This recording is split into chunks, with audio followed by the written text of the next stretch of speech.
Hey guys, welcome back to Deeper Than Most. I'm your host, Sav. And I'm your host, DJ. And we back, y'all. We're back. We've been going through it. We weren't feeling good. We were literally sick for about a week. But we're recovering. So we're back, and we're back in full effect. We're going to get back on schedule. We've been just down and out. Shit been happening, guys. Life just life. 2021 has been a roller coaster. Life just lifing right now, bro. That's all. Yes. So we hope everybody was able to enjoy their Turkey Day. Day. We're gonna be since we missed eating. it. Yeah, we're gonna be eating with you guys today. Yeah. We made some grilled onion cheese bacon burgers. We just made burgers with baked beans. We got burgers and baked beans today, guys. Ooh, but more exciting news, episode 43. I know, this is episode 43. We're getting on up there, and that means that we are looking for guests for the show. So by episode 50, we want to start bringing guests on, just whenever we can. So if you know anybody who wants to participate in the show, then you can email us. We'll put our email down below. It's always in the description box too. And yeah, or you can DM us on Instagram. So let's get into it. Let's get into today's FNC, because this is also an FNC. We're on FNC part 18. 18. Yeah. It came by so quick. Quicker than expected. I mean, we're not flying through these FNCs, but we are. Yeah. And today we're taking it on down to the Bayou. We're going to be talking about the Jeff Davis 8 or the Jennings 8 murders in Louisiana. And these murders took place from May 2005 to August 2009. So it did span over 4 years. And it's just... pretty sad. It's really tragic. Pretty sad, yeah, to say the least. But we're gonna get into it. And before we do, we have to get into the dose of the most. Yes. So do you want to do the first one? Or I'll address it. Go ahead. Asteroid 2018 AH is an asteroid that is estimated to be around 190 meters long. 2018 is measured to being the same size as the Washington Monument. And I don't know how big that shit is, but that sounds huge. It's pretty big.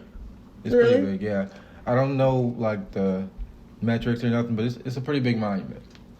And this asteroid is heading towards Earth and is expected to pass by on December 27th. Oh, wow.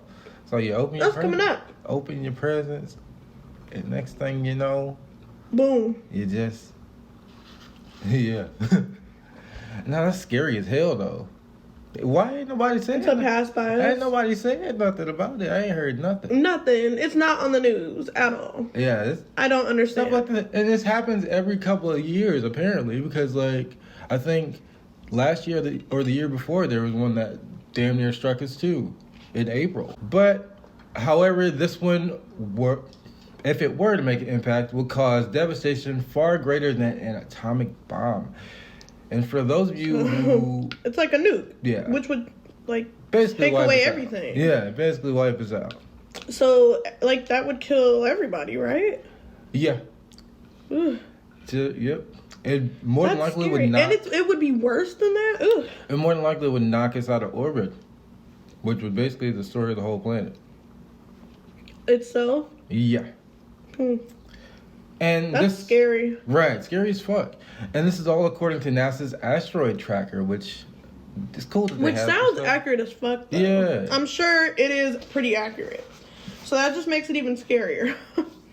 So, y'all, if the world doesn't make it to 2022, we loved you. We had fun. For sure, it was a great time, man. Hopefully you guys, not much else we can really say on that. Hopefully y'all been, living a good life, or what you consider to be a good life, because, you never know. Is it good? Are they good? Yeah. But it tastes frozen. It doesn't taste like real meat. Look at it. Ooh, It yeah. tastes like breakfast sausage. Stop, right? It do though, but it's decent. I fuck with it. This asteroid has passed Earth before, back in 2018, and it was closer to Earth than the Moon is. Since then, no asteroid of that size has come close to Earth.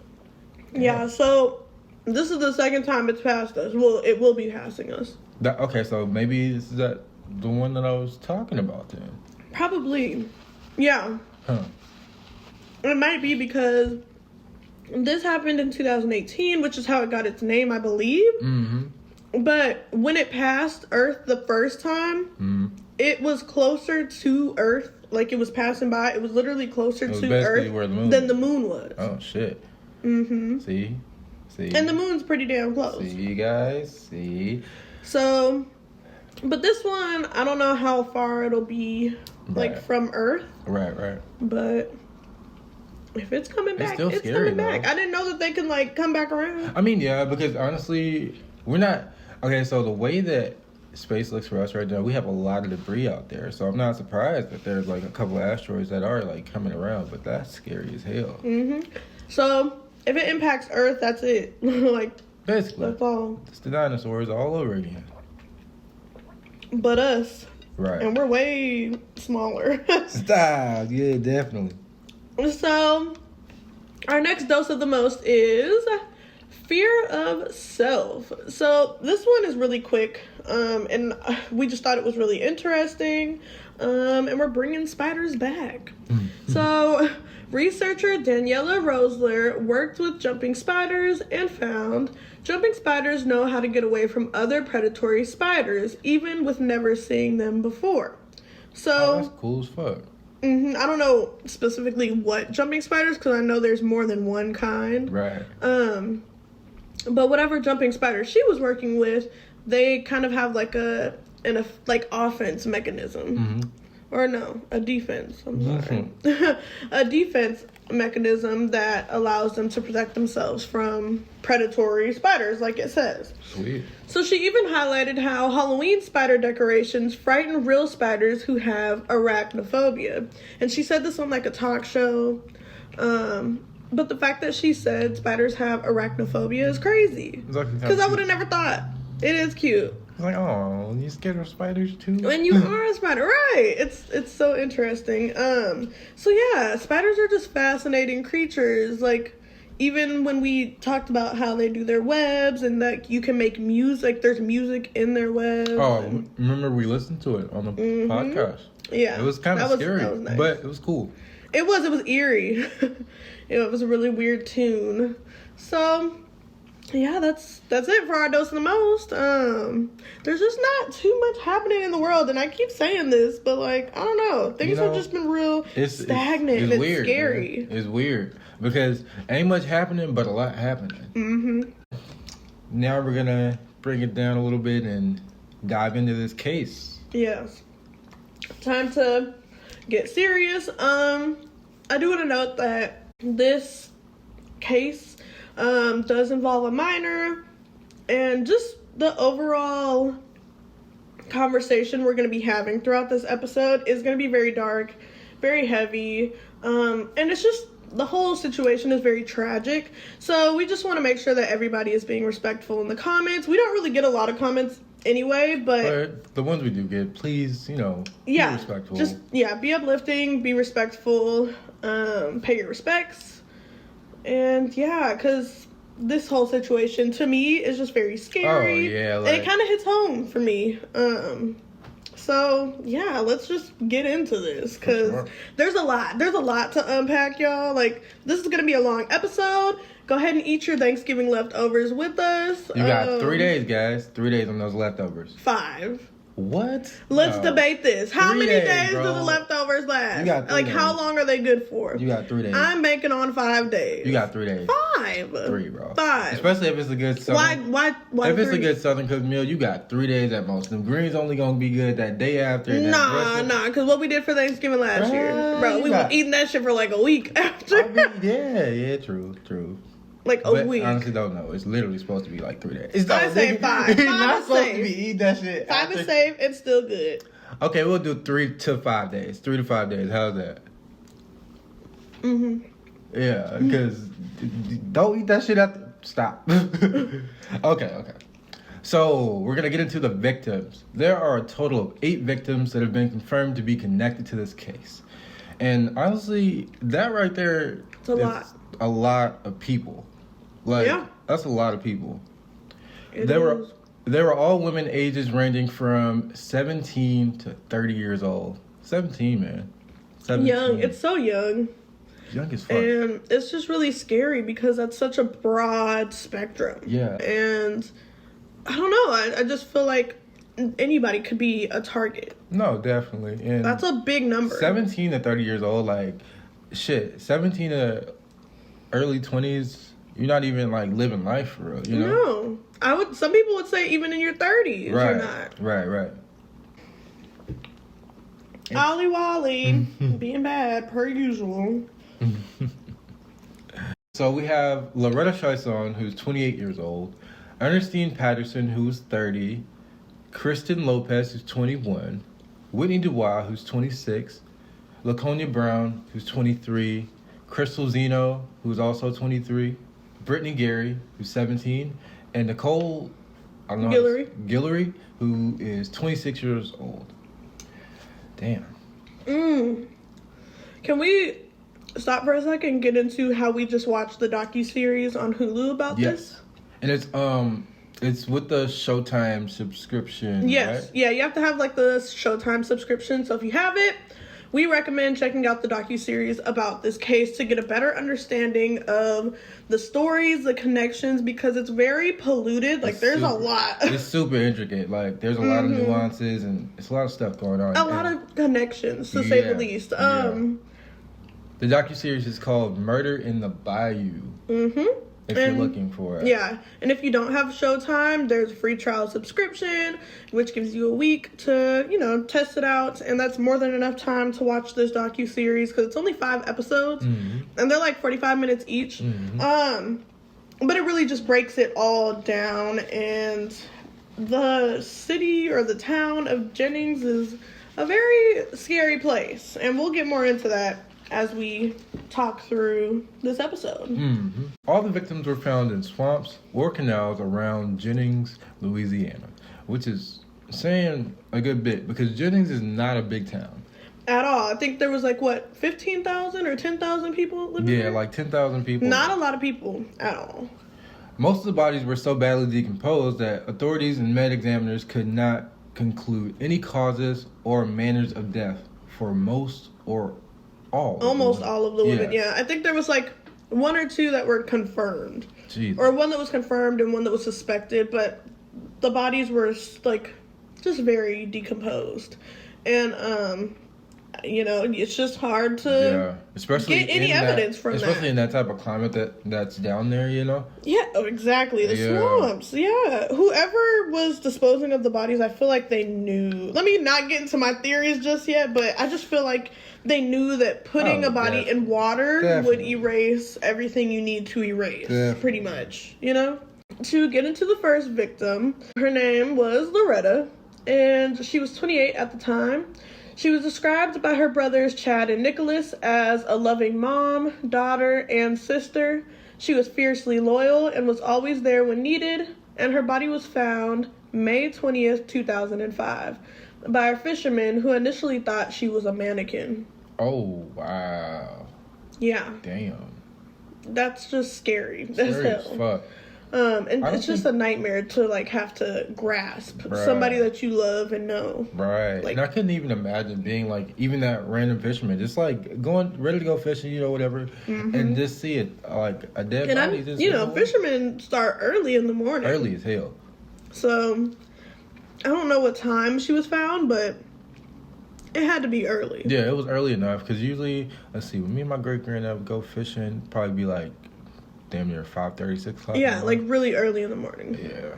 So she was floating in the East Fork of Grand Marais, or is that Marais? It's Marais. Marais? Okay.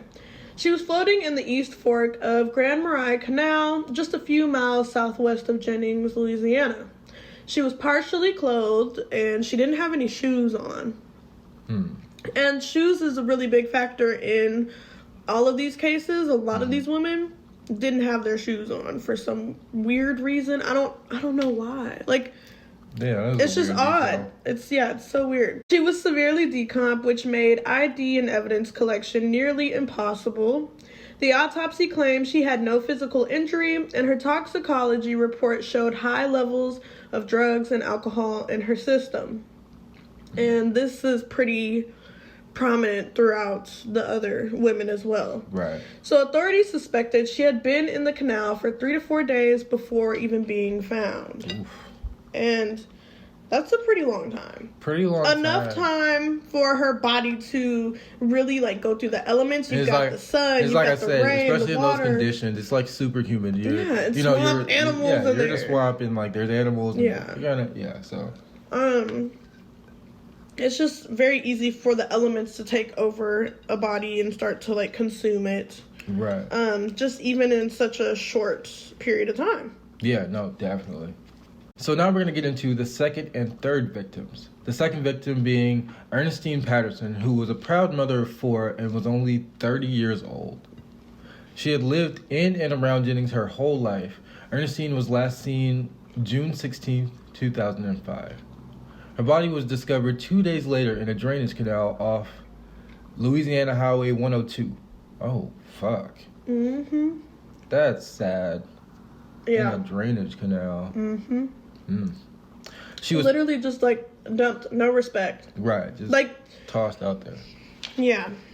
It's very frustrating. Mm-hmm. She was partially clothed, and police noted her throat had been slit. She was that's one cause of death that was semi-confirmed. Right. She was discarded 6 miles from where Loretta was found. Ooh, which is very close. Yeah, that's super close. That's eerily close. That's scary. Super close. Especially living in such a small town. Like, for one, word gets around quick, but also knowing that shit is happening, like, so close together and so quickly, it's like, okay, hold on. Who do we trust? Yeah, like what is going on in my home? It's a very scary thing to think about and to live through. Right. Ernestine's hand was also bruised and her face was unrecognizable. And we watched that documentary, and it went into detail of how bad it was. Mm-hmm. So it was very, I want to say, eye-opening to hear, like, from all the people that knew and loved the victims. Mm-hmm. Especially just because, the way society is and the way corporate America would look at these women, they would see them as, that nobody loves them, nobody cares about them, nobody's thinking about them, and that just simply wasn't the case. Like, these women were loved, and these women had children, they were sisters, they were friends, they were cousins, they were, like, I don't know. Like, their lives still mattered, regardless of what type of lifestyle they were living. Right, and I think it's very important that people, like, humble themselves to stuff, because, like, it could have been you. Like, it could be you, it could be your family member, you know what I mean? Mm-hmm. And for people to just, like, when they come across situations like this, they're so quick to judge those people, and then just, like, a week later, just when you wouldn't understand unless you've been through it, yeah. Right. So, just be more mindful of the things you say and the way that you treat people, you know what I mean? Mm-hmm. And, yeah, the way you word things. Literally everything matters. It took police 2 months to properly ID her.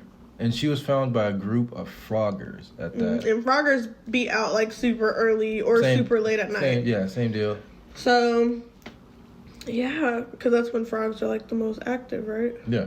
Usually at night. 2 months to ID her, though. That is insane. And it had to be through DNA. Because, actually, in the documentary... I think it said dental records, right? Yes, because they were so badly decomped that... there wasn't a lot of skin to work with. Right. And if there's not a lot of skin to work with, how are you supposed to ID somebody based off of tattoos or scars or if there's no material to work with? So that in itself is very sad to me. Yeah, it's super sad. It's just fucked up. But I do like the fact that, like, they were able to at least ID her through dental records because her teeth are like literally the strongest. That we have, you know. That is true. Yeah. That's good. So our third victim was Kristen Lopez, who was 21 at the time of her passing. Her aunt described Kristen as outgoing and well-liked. Kristen was last seen alive by her friends and family on March 6th, 2007. It was known that Kristen was involved in a high-risk lifestyle that heavily included drug abuse and prostitution, so it was not unusual for her to go MIA for a few days. And what I just said there is prominent in all of these women's lives, according to police, because if you were to ask the families, you know, the family, like, most of the families were saying that, you know, she was dealing with this, but she wasn't dealing with that. And it was just different for every woman. But the way the police were throwing it around, all of the women were categorized as abusing drugs and partaking in prostitution. And so, yeah, that's a very big theme in this case, to say the least. So she wasn't reported missing until 10 days after the 6th. A fisherman discovered Lopez's completely nude body in the Petition Canal? I don't know if that's right. Petition. In the Petition Canal, a rural area near Cherokee Road, right off Louisiana 99, about 10 miles south of the town of Welsh. Authorities believe that Kristen had been left in this location but killed elsewhere, so just like a drop-off. Her cause of death was undetermined, and autopsy reports showed high levels of drugs and alcohol in her system. It's just so eerie. Yeah. All the details. Scary ass shit. And all these women were connected somehow. And it's just, I don't know. And there's a lot of police corruption going on in the town. So now we're going to get into our fourth victim. The fourth victim was Whitney Charlene Dubois, who was 26 years old. She was last seen May 10th, 2007. Her remains were found on May 12th of 2007 at the intersection of Bobby Earl Duhan Road, about 5 miles outside of Jennings. Oof. It's just so close. Like, yeah, shit is like super everything. Close. Whitney was described as someone who enjoyed listening to music, and she adored her daughter. She was tough on the outside, but a softie on the inside.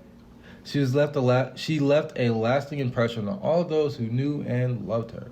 Her body was nude, and investigators believe she had been deceased for a couple of days. That's literally how they said it.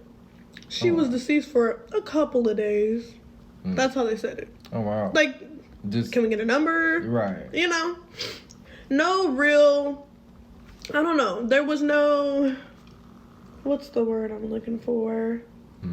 There was no initiative in the cases of these women. If you get what I mean. Like, from police. Right.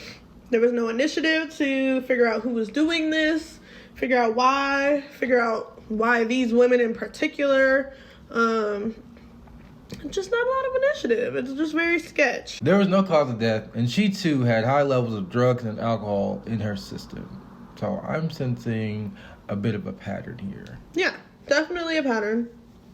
These women were, I don't even want to give it away. They were just very interconnected, and they were into the same type of things. But we'll get more into that. Her face was beat so bad, her face was also unrecognizable.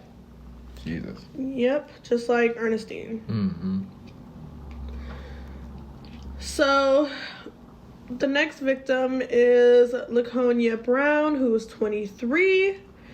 Laconia Chantel, aka Muggy, was a lifelong Jennings resident who had attended Jennings High School. She had one son and went missing on May 27th, 2008. Her body was discovered 2 days later. Around 2 a.m. on the morning of May 29th, a Jennings police officer discovered her body lying on Rocker Road, which leads to the police firing range. Although in a rural area, Brown's body was the first found within the city limits of Jennings. So all the other ones were like on the outskirts or just around Jennings. This one was technically 2 o'clock in the morning, huh? Right. 2 o'clock in the morning, huh? What would you Right. do? Why were you going to the firing range? What Right. are they even open? Right. Pretty sure it's not 24 hours. Right. Ain't no telling. That shit's weird. Weird as fuck. She was found with her clothes on. However, her shoes were missing as well. Which is just so weird. It's like you say that the other women also didn't have shoes on. Exactly. Her throat was slit and her body was doused with bleach. Oh, wow. Yeah. She was wearing a white tank that was stained pink, and police believed an unknown liquid diluted what they think was blood. But with bleach being doused on her, I think it's safe to assume, or I don't know, infer that the unknown liquid was the bleach.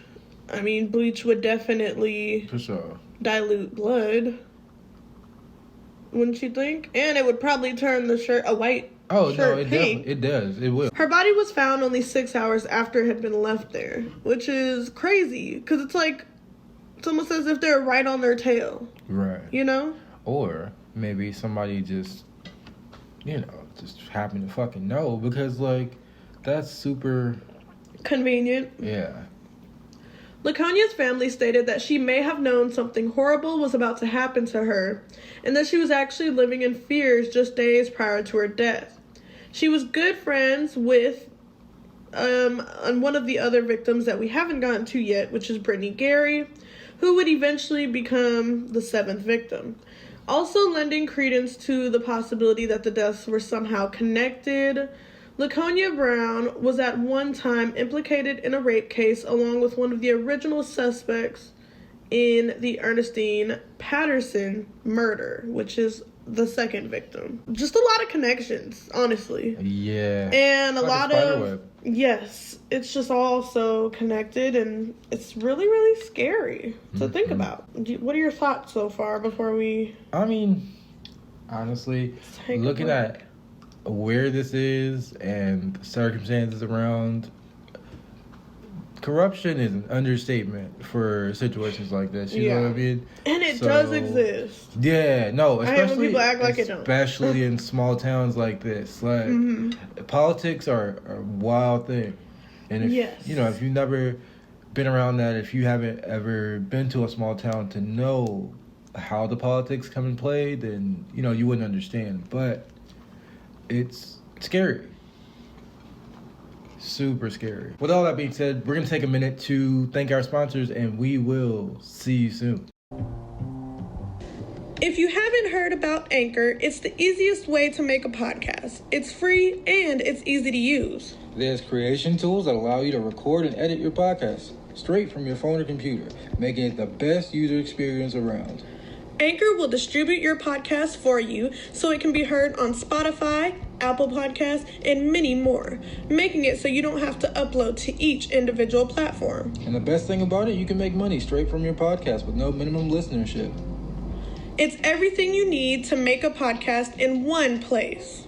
So please, download the free Anchor app or go to Anchor FM to get started. And that's anchor.fm, spelled ANCHOR.FM. So what are you doing? Download the free Anchor app now. And we're back from taking the time to thank our sponsors. And let's get on to the 6th victim. Crystal Schaeben Wazino was 23 and was last seen August 29, 2008. Her remains were found on September 11, 2008, near a dry irrigation canal just a few miles from Jennings. All these canals, too. It's a very distinct spot to place all these bodies, but they're like different ones. Yeah, but judging different areas. Judging from how they've been, there's been a drainage canal, a dry irrigation canal. Right. It's all places where water is more likely to fall onto the bodies or like encounter the bodies. So that's what I'm saying, and that gets rid of evidence and DNA. Makes it harder to find a cause of death, figure out who the victim even is. Yeah. Scary stuff. Yep. Crystal was employed at Sonic and Lake Arthur until May 2008 when she moved to Jennings. Oh man, that must be so sad. Just imagine, like, and, you know, saying... A couple of months. Yeah. She was only there a couple of months. Damn. Crystal enjoyed spending time with her daughter. She loved fishing, singing, and listening to music. She was described as a people person and loved spending time with her friends. According to her parents, Crystal was diagnosed with bipolar disorder at age 12 and started using drugs to cope with the illness. Oh, man. And that's hard. That's tough. It's tough to deal with as is, but especially when you're not getting the proper treatment for it. Right. You know? Right. Especially around this time, we just, as a society, weren't as mentally aware, to say the least. And honestly, we still mental health was not really talked about at all. Yeah, exactly. So actually, we still aren't. Because these people, oh my God. Let me eat my damn burger. On September 11, 2008, hunters reported a foul smell in a wooded area to police. Crystal's remains were found at 3 p.m. on Laconia Road, Levy, right? Mm-hmm. Off Highway 1126 southeast of Jennings. Her remains were badly decomposed and it took 2 months to ID her. Jesus. Another 2 months. Right.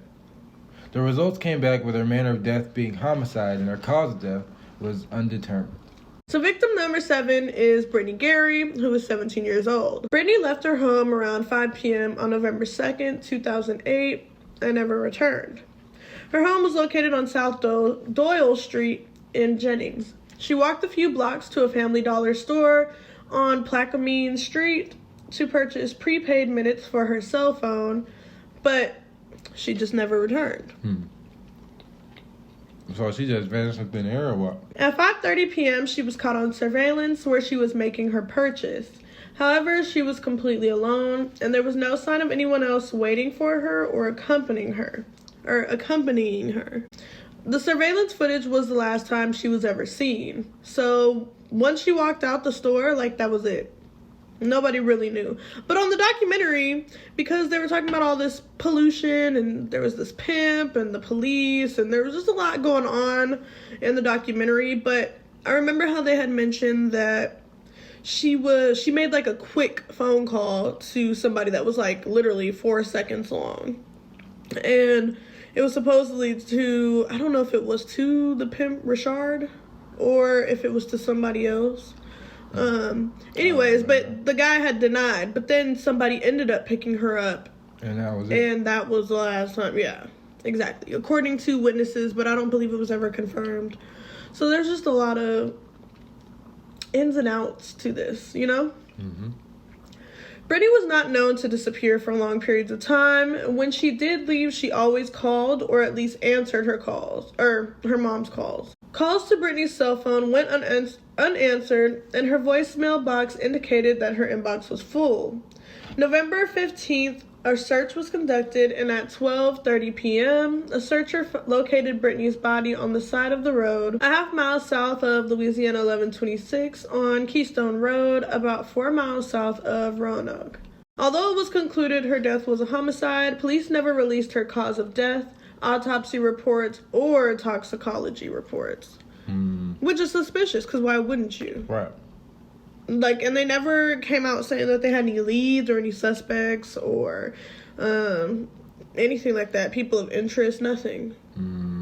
So what's the reason to not disclose the information? Right. Unless you're recovering something up. Exactly. However, on August 21st, 2009, her aunt made a blog post with Brittany's cause of death. And in this blog post, she put that Brittany's cause of death was from asphyxiation. Brittany and or her family were connected to all 6 of the prior victims, and they just knew all of them, literally. Well, but it was a small town, right, so it makes sense. Related, or everybody knows everybody. Yeah, and that really showed in the documentary. Like, everybody was like, "That's this cousin. They were dating this person. That's my friend." Like, my uncle so and so. It was a lot. So I feel like us just talking about this isn't going to do justice with how interconnected everything is. Definitely recommend you guys just check out that docu-series, because it'll really break it down. gotta look into it. Like, guys. break it down. Brittany had expressed previously to her mother her fears and concerns regarding the other women's deaths. She was scared and wasn't sure who could be trusted anymore, which is a lot coming from like a 17-year-old. Right. You know? Right. You would think like, okay, she just needs to be focused on school. Like, she's about to graduate high school soon. Like, I don't know. Right. It's just sad to think that that's what she was worried about at 17. Right. A week before Brittany Gary went missing, a serial killer profiler told private investigator Kirk Menard that another girl would be killed before Christmas. Menard had recently been hired by several people close to the deceased women to investigate the deaths independently from law enforcement. So that's just very sketch in itself. Yeah, super. As well. The whole thing. Everything. It's just so... I don't know. It's just so insane. It's just so crazy how, like... I don't know. It's just so much going on. It is. So much. So now we're going to get into our last victim. Nicole Jean Guillory, who was 26 years old, was last seen on August 16, 2009. Which, based on, you know, what Kirk Menard was told, that doesn't really add up. Because he was told that there would be another victim before Christmas, and Nicole's death wasn't until the year after. Right. So, I don't know. I wonder if there was somebody in between, and it just wasn't connected. Who knows? Right. Or maybe there just wasn't anybody. Right. And it was just false information. Right. That could be the case. Yeah. Her remains were found 3 days later near the westbound I-10 exit in Eagan, Louisiana. She lived in Lake Arthur, loved being outdoors, and enjoyed listening to music. She's considered to be the last victim in this case. Nicole's body was found by a highway worker who was mowing grass. Jesus. That would be some shit too. Yeah. To come across. Yeah. Just you know, going into work one morning. Shit, yeah. And then just come across a dead girl. Yeah. That's... I can't imagine. You know, it's just scary to even think about. I'm eerie as fuck. Like, not eerie as fuck, but I'm just, like, scared as hell of everything, so... Her body was left between mile markers 72 and 73, which are between Crowley and Jennings. Coroners ruled her death a murder with an emphasis on possible asphyxia. Nicole's mother recalled that shortly before Nicole's disappearance, she had asked Nicole what kind of icing she wanted for her birthday cake. Nicole replied, it didn't matter because she wouldn't see her birthday. Damn, that's pretty grim. Yeah, that's harsh. Yeah. And sad. Once again, it's just so tragic and eerie and scary, especially with all these prior victims. Like, I can only imagine the fear, because they all knew each other, so I can only imagine the fear of these other women. Oh shit. Knowing, like, oh my god, did you hear what happened to so-and-so and what happened to her and her? Like, I'm scared that I'm next. I know all these women. Like, you know? Yeah. That's scary as fuck. Super. In my opinion. Oh, yeah, scary as hell. Sadly, Nicole's premonition was true. Her body had been found just days before her birthday. She had also told her mother, police killed the other 7 women, and it would only be a matter of time before she ended up dead, too. That's crazy. Crazy as hell. That's so crazy. And dark. Like, what do you do? Right. What do you do? Because, like, at that point, if somebody tells you that, like, how do you respond to that? Like, what's... Exactly. So those were all the victims, and honestly, just rest in peace to all of them. These women were very loved, and they didn't deserve anything that happened to them. I don't get it. Like, I just don't get it. I mean, I get it. Like, if you were to ask police, they were living high-risk lifestyles, quote-unquote, whatever the fuck that means. And from what cops say, that's what comes with the territory. Like, you know, they were dealing with crazy people, so blase. But like, it's still people. Like, still got right. families, Does that mean they deserved what happened? No. Right. Not at all. Now we're going to get into some deeper connections. We're only going to highlight a couple just to kind of give you guys an idea of, like, the connections that were had between these women. But literally, I can only stress this enough. Watch the docu-series, for real. This isn't like a sponsor or anything.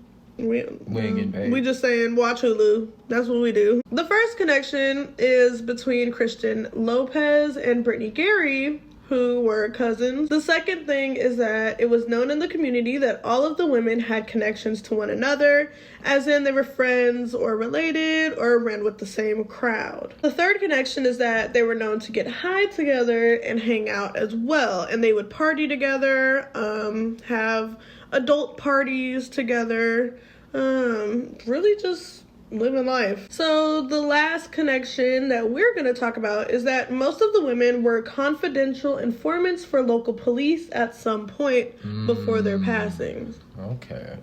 All right. Yes. So I sense a motive. And that cop that they just kept bringing up in the docu-series who was like a jailer, was it Terry something? Yeah, it was Terry Guillory. Yeah. He was the warden of the jail for Jeff Davis Parish County. Where all the women had been incarcerated before. Right. And frequently, just because of, things that they were doing, so they would frequently be in jail. The Jeff Davis Parish Jail was like a second home for most of the victims, and yeah, there was a lot going on in that jail with Terry around. Terry Guillory.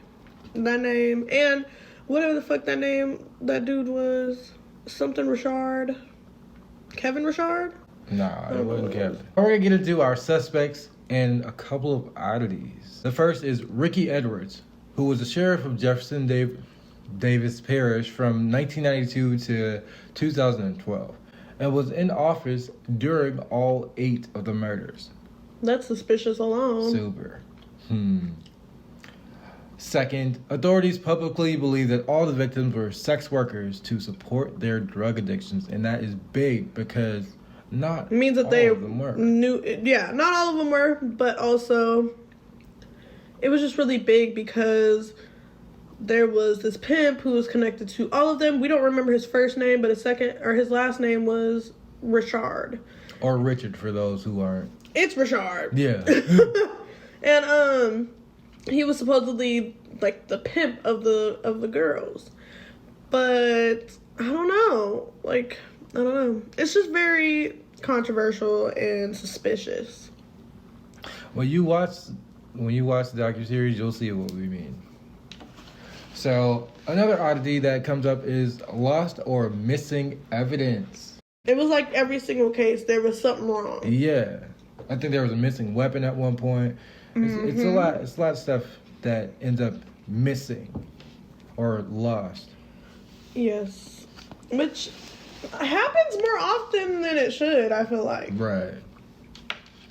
And there was also a possibility of a serial killer being on the loose, which, oof. Or multiple. Or multiple. Because that's a lot to do over that course of... but think about, other serial killers that have higher victim counts. I'm saying, that's a lot going on in such a short... But if this was, a hit on some of these women for dealing with certain people, that's more than one person for sure, and it's not necessarily a single serial killer on the loose, you know? Chief investigator also bought a pickup truck from an inmate known to be friends with one of the victims. Weird, right? Yeah. What? Witness observed Kristen Lopez in the same truck on the day of her disappearance. By the time the witness came forward, the vehicle had already been washed and resold. Yes. Wow. And I forgot who the chief investigator was, what his name was. But yeah, he had bought a pickup truck from an inmate who was supposedly friends with one of the victims, and witnesses observed Kristen Lopez riding in the same truck on the day of her disappearance. And by the time the witness came forward, the chief investigator who had bought the pickup truck washed it out at a odd ass time during the day, and then he resold it for profit. Right away. And there were even people in the documentary coming forward saying that he was going around telling folks that he washed it and resold it to get rid of evidence. There are at least 9 other unsolved murders, in addition to the Jeff Davis 8, between 2005 and 2014. Yes, and these are all ones that could be possible other victims or like connected to this case, pretty much. Oh, wow. That's fucking crazy. Mm-hmm. A 109-page report by the multi-agency task force is said to contain dozens of interviews in which witnesses suggest police involvement. And I don't think that's an accident. Right. There's no way. There's no way that's an accident. Hell no. It's just too on the nose. It just makes too much sense. And we didn't even get into, like, specific suspects and, like, people because it's just so polluted. Like, we would be sitting here for a long time. Probably for another hour. Yeah, a very long time. But when you watch the documentary, pay attention to a man with the last name Richard. Pay attention to the jailer, which was Terry Guillory. And really just the police force in general and how work was being conducted. It'll have you leaving that documentary with more questions than you had fucking going in. Because, honestly, going in, I didn't have a lot of questions because I'd already done the research on the case. Mm-hmm. But after watching it, like, after we finished episode 5, I was like, okay, I got more questions now. Like, you know? So, yeah, keep that in mind. It's like a rabbit hole. It just gets deeper and deeper and deeper, like, with every episode. That being said, we are going to get into our wind down. And we have 5. 5 of them. Nice. The first is, do you think police corruption could have played a part in any of the murders? In any of them. I say it played a part in all of them. Yeah, I agree.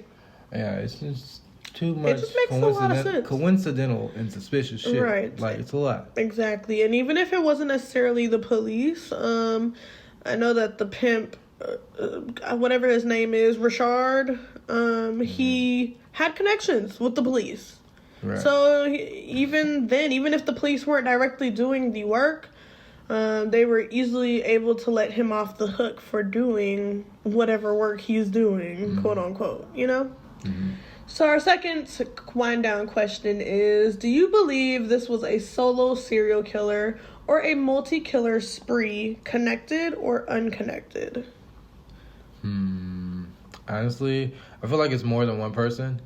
So do you think that for a multi-killer spree, do you think it was just multiple killers just randomly killing these women? Or do you think that it was connected? You know, like it was a hit of multiple killers. Definitely connected.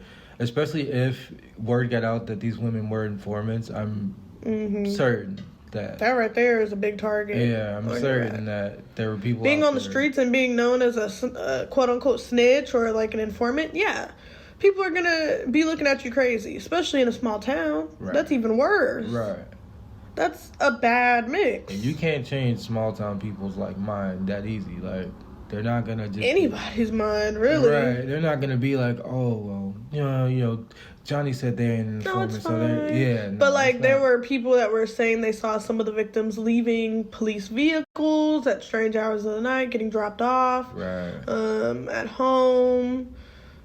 Just a lot of, okay? I think it was a multi-killer spree as well. I just think there was a lot of moving parts to this. Mm-hmm. But definitely connected. There's no way that it can't be. There's just no way. Right. For all of the victims to know each other, and in the documentary, they ruled out that it was a singular serial killer because...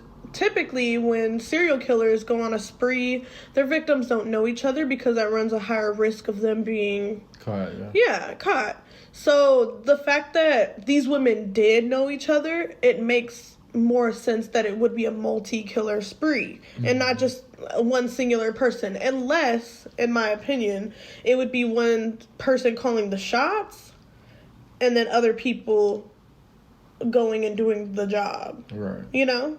Which could, honestly, from the way that the docuseries was set up and the way that some of these details roll out, that's a definite possibility. Mm-hmm.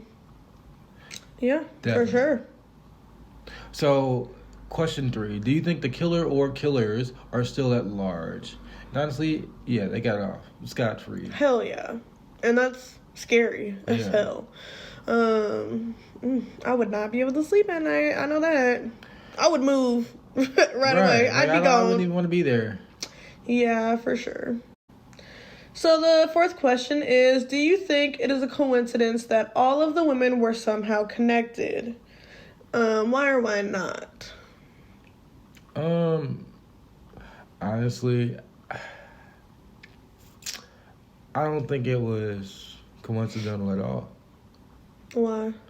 And the reason I say that is because maybe, like, I don't know, maybe there was something like a big overhead, something that they weren't supposed to find out. And right, seen something, saw something, heard something, whatever, knew something that you weren't supposed to. Right. And that was hinted at a lot in the show. Either that or somebody that they were close to knew something that they weren't supposed to know. And they all knew, like, the same people. Right. So. I definitely don't think it was a coincidence either. And I don't know, same thing. I just feel like it was deep, like it just had to be something deeper. They all knew each other. And I'm sure they were all talking. Yeah, no. Especially as they were getting killed like one by one. And this was over a span of a couple of years. So the women were still close. I'm sure they were like talking about this. Definitely were. And like rightfully so, they were scared for their lives. So I don't know. I definitely just don't think it's a coincidence. It can't be. Mm-hmm. It doesn't make sense. Our last one is, do you think it is possible to get justice for, if not all, any of the victims? I don't think we will unless somebody starts talking. Somebody got to sing. Because that, it's too deep. Like, it's too deep for, it's too deep. Like, and the thing is, not even somebody knows something. Multiple people know something. You have to. It's such a small town. Like, people especially talk. With the way that politics are at play, And, the police being suspected of having parts in this. It's a whole web of shit. Like, literally. Deep stuff. That's all it is. It's very deeply rooted. So, I don't know. I don't think so. Because the police are going to cover their ass from the moon to the sun. Oh, for sure. And that's that. You bleed blue, they're, it's different. So do you have any kind words? Or anything else? Because that was it. That was our wind down. We have our Christmas decorations kind of, up there doing our thing. We got a new salt lamp. Yeah, we got a little friend in the back over there. A candy elf. There's treats in there. Yeah. Yeah. Oh, and our, what is it, letterboard? Yeah, it's a letterboard. Yeah. And just like all of these women, you matter. And don't forget, man, that. Whenever you feel like you're having a bad day, you matter. Always. Matter. And that would be my kind words. You matter. Yeah. Short and sweet. You matter. I agree. I think that's good. And I think that's enough. To know that you matter and to know that you're loved. Man. And that you're cared about, even if you feel like you aren't. Because sometimes it can feel that way. For sure. For sure. So, that's really all there is for today. Episode 43. Wow. It's crazy. And just to end this episode off, in a way that decategorizes these women as drug users and prostitutes, we just wanted to highlight the fact that all of these women were loved. They were daughters, sisters, wives, mothers, aunts, cousins, and friends, and they won't be forgotten. And in the documentary, a lot of people kept saying that, nowadays and like recently in past years, it feels as though the community has moved on from the Jeff Davis 8s and people are no longer concerned. It's almost like the women just disappeared and that was it. Like, nobody talks about it. So I'm really glad that we were able to bring light to this case and just spark the conversation again, because none of this shit was solved, and that's a problem. Big problem. big Huge. problem. And that's a theme with a lot of the cases that we cover. They usually go unsolved. Well, all of the ones that we cover are unsolved right now because the FNC series is it's notorious crimes from each state, like the most notorious, and typically, well, not even typically, all of them are unsolved, I think. Because all the ones that we have done are unsolved. But this is just like the rest, an unsolved case. So with that being said, guys, I've been your host, DJ. And I've been your host, Sav. Stay light, stay bright, stay positive, and keep loving, keep watching, keep supporting. And we'll catch you next week on Deeper Than Most.